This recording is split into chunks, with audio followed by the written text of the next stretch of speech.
Gracias a Mariana Llanar con el resumen informativo, y ahora me da mucho gusto recibir aquí en el estudio del Heraldo Televisión al secretario de Hacienda y Crédito Público, Arturo Herrera, quien pues viene a padrinar, y yo de verdad le agradezco mucho esta primera emisión de las noticias de la mañana. Secretario, muy buenos días, bienvenido y gracias por estar aquí.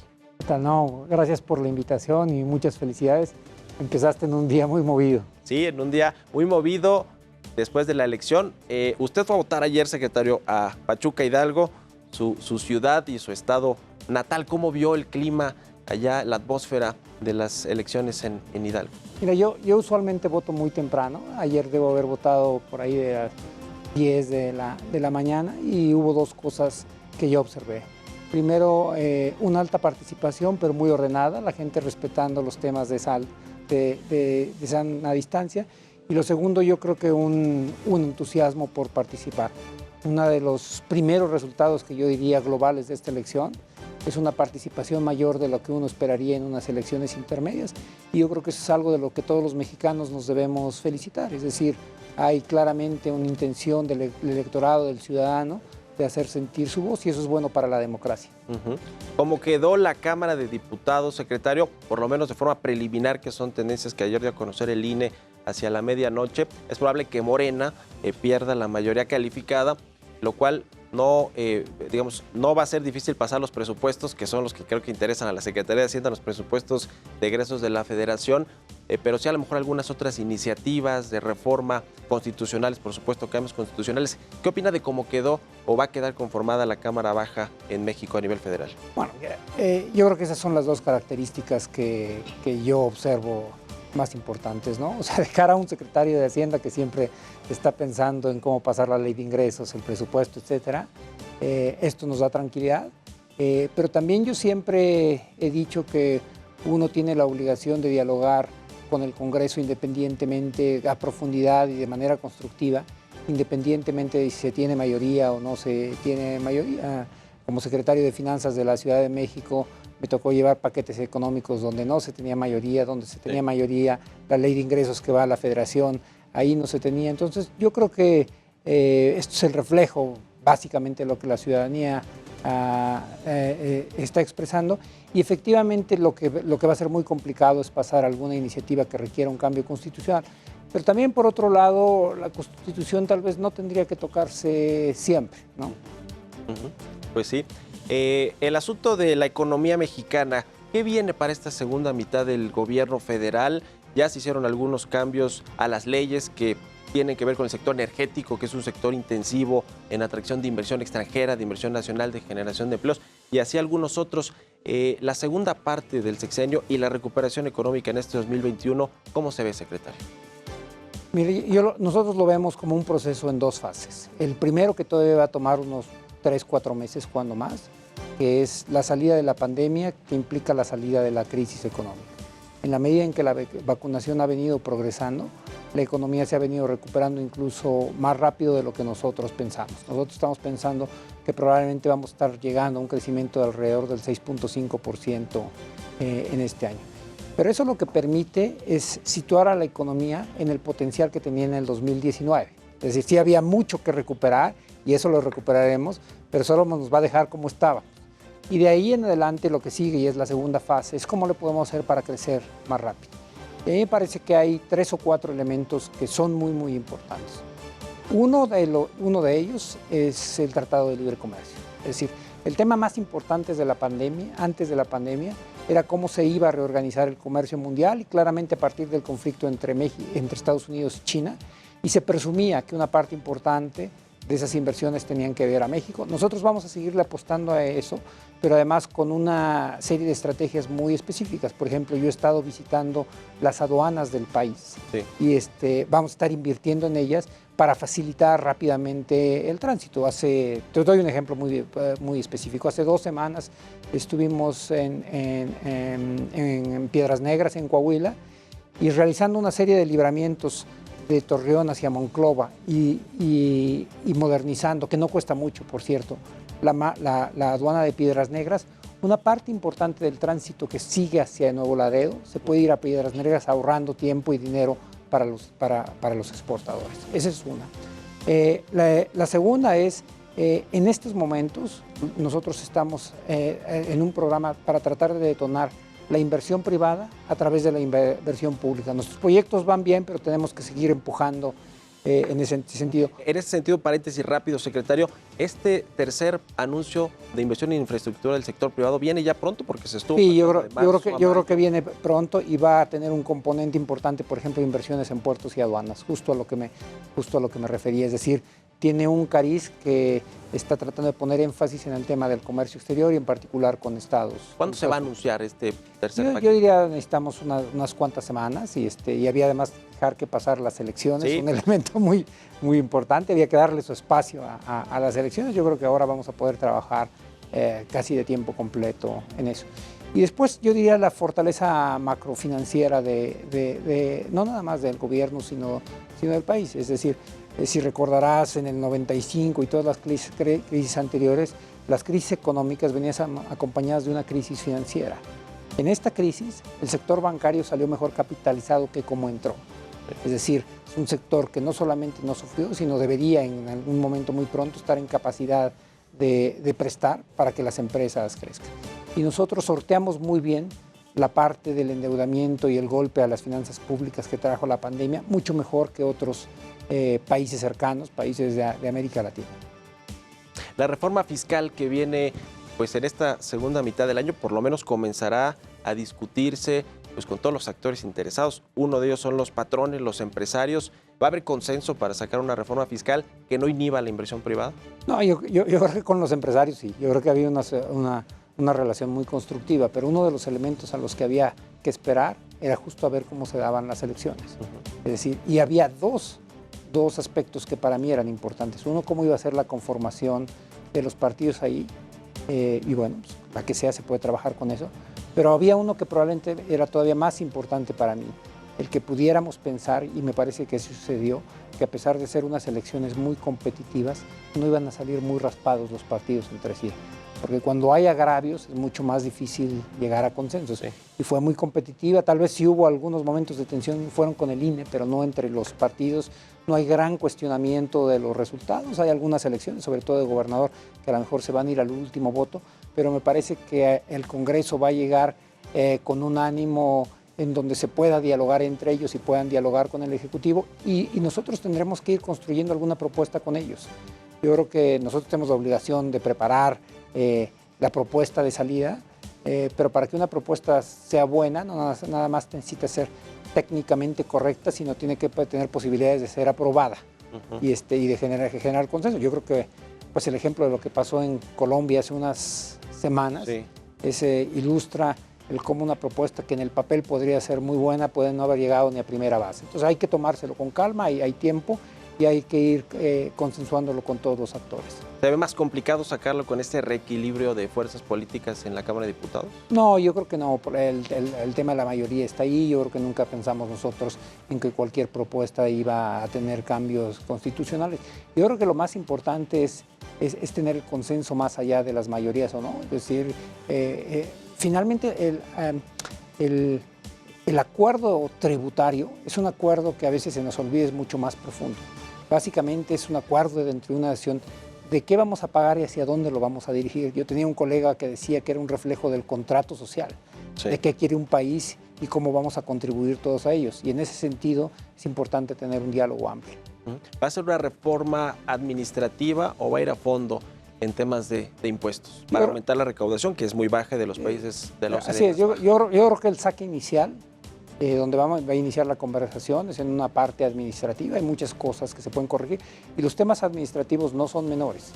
Nosotros, que es un tema administrativo, eliminamos la compensación universal, hicimos una serie de reformas durante los primeros 2 años y eso se reflejó de que a pesar de que en la pandemia fue un año muy difícil, la recaudación aumentó.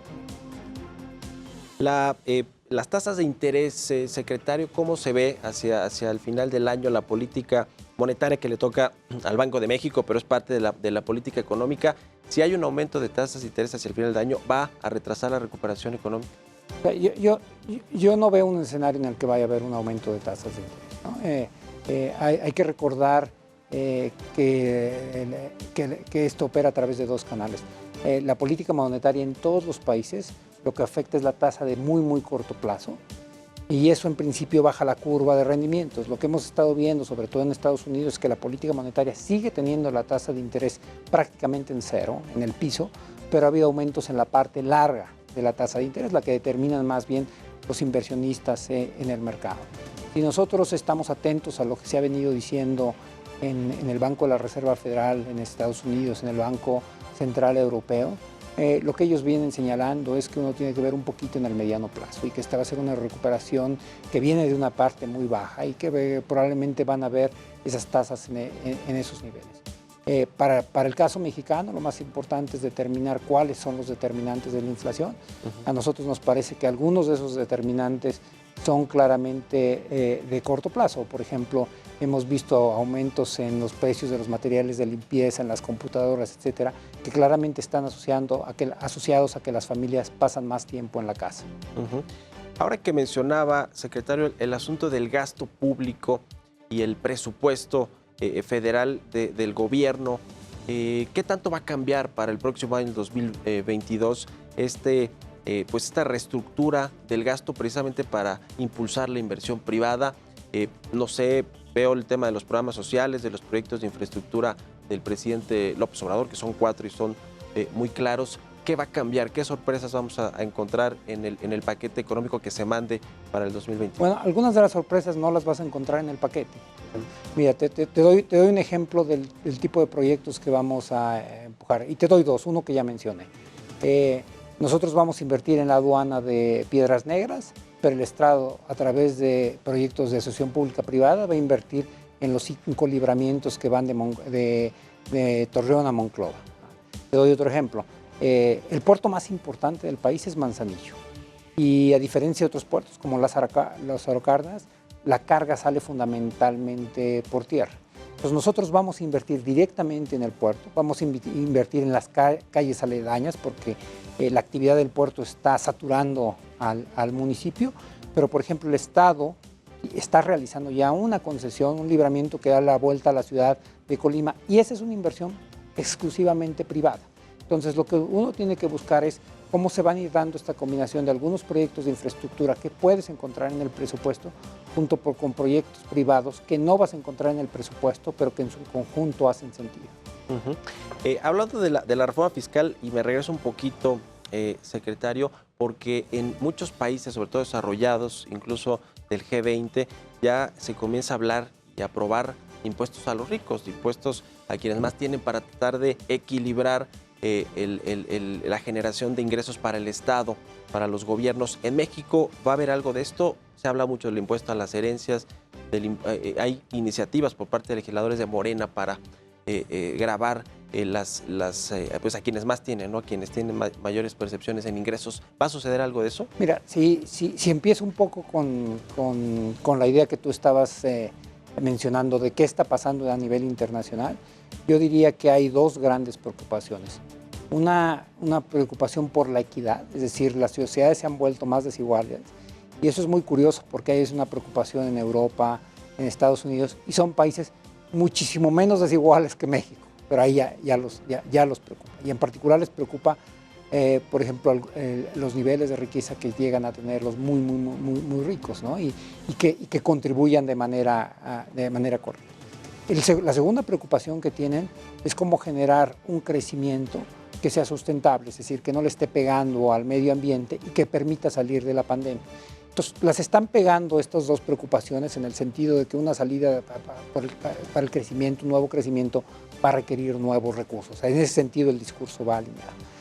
¿Qué de ese discurso claramente va a ir caminando a nivel global, incluyendo México? Y yo he participado en estas conversaciones. Es público y nosotros tenemos una reunión, si no mal recuerdo, justo en un mes del G20, que ya hay un acuerdo para poner un impuesto mínimo global. ¿Y cuál es esta idea de un impuesto mínimo global? La idea radica en el punto de que hay ciertas industrias, como uno podría pensar Facebook, Netflix, etcétera, que no queda claro dónde están operando. Es decir, la vieja economía, uno sabía si iba al cine, dónde estaba comprando el boleto, etcétera. Hoy, si uno ve una película de Netflix aquí, la empresa está en Estados Unidos, pero los servidores tal vez están en Canadá, etcétera. Algunas de las licencias están en otros lados. Y eso permitía atomizar y hacer mucho más difícil gravar sobre todas las empresas del sector digital, porque este impuesto mínimo global sobre todo está pensada en ellas o en empresas como Apple. Pues yo creo que ese va a ser un primer gran acuerdo y tiene una consecuencia muy inmediata, que va a evitar que las empresas traten de trasladar legalmente sus actividades de un país donde la están realizando a otro de baja tributación, porque el impuesto será el mismo. Y eso para un país como México, que es más o menos la 15ª economía del mundo, es muy importante, porque quiere decir que parte de lo que aquí se vendía, de lo que aquí se consumía, se estaba siendo grabado en otro lado. Dos últimas preguntas, secretario. La primera es la visita de la vicepresidenta de los Estados Unidos a México, Kamala Harris, para hablar, me imagino, temas de seguridad, de cooperación bilateral, pero el tema económico, ¿cómo estamos con los Estados Unidos más allá del TEMEC? Ellos han hecho inversiones multimillonarias de estímulos económicos a los desempleados, a las familias, a las empresas. En México no adquirimos esa política contracíclica necesariamente. ¿Cómo va la relación comercial México-Estados Unidos? Bueno, yo haría dos comentarios. Primero, las condiciones son muy distintas, ¿no? No es lo mismo endeudarse en 1.0 trillones en los números de Estados Unidos, 1.9 trillones, cuando la tasa es cero, es decir, no tienes que pagarla, que cuando nosotros tenemos una tasa de interés donde la base son 4% y de ahí para arriba. Y yo creo que ellos lo reconocen. Segundo, yo creo que comparten una visión de nosotros de que parte relevante de los problemas de seguridad e inmigración tienen su raíz en la falta de oportunidades de desigualdad en Centroamérica. Puede ser en el sur de México, pero también en Guatemala y Honduras. Antes de llegar aquí, ella está volando a Guatemala. Yo voy a reunirme en las próximas semanas con la secretaria Yellen, y yo creo que hay un ánimo muy constructivo. Hay un paso muy distinto de lo que era el estilo de la administración Trump, donde quería tener acuerdos únicamente bilaterales o conflictos bilaterales, versus la posición de la administración Biden, donde quiere descansar mucho más en los organismos multilaterales como mecanismos donde se busca consenso y donde no necesariamente el peso de Estados Unidos se impone. Y la última, secretario, ¿listo para ser el nuevo gobernador del Banco de México si el presidente López Obrador lo propone? No, yo creo que la obligación del secretario de Hacienda es no meter ruido nunca. Y esa es una decisión exclusiva del presidente y es una decisión que tiene incluso un cariz político. Yo supongo que él tomará una determinación hasta diciembre, y lo que a mí me toca es contribuir a la estabilidad en muchos frentes, incluyendo con la muy buena relación que yo tengo con Alejandro Díaz de León. Sí. Hemos mantenido una relación yo creo que muy productiva, y particularmente en la pandemia hemos estado muy coordinados. ¿Hay secretario de Hacienda para el final del sexenio? Eso lo determinará el presidente, eso sí, puede que haya nada más hasta el miércoles, o eso sí es una facultad del presidente. Muchas gracias, secretario Arturo Herrera, por haber venido aquí al Heraldo Televisión. Muchas felicidades por tu nuevo programa. Muy buenos días, gracias. El secretario de Hacienda,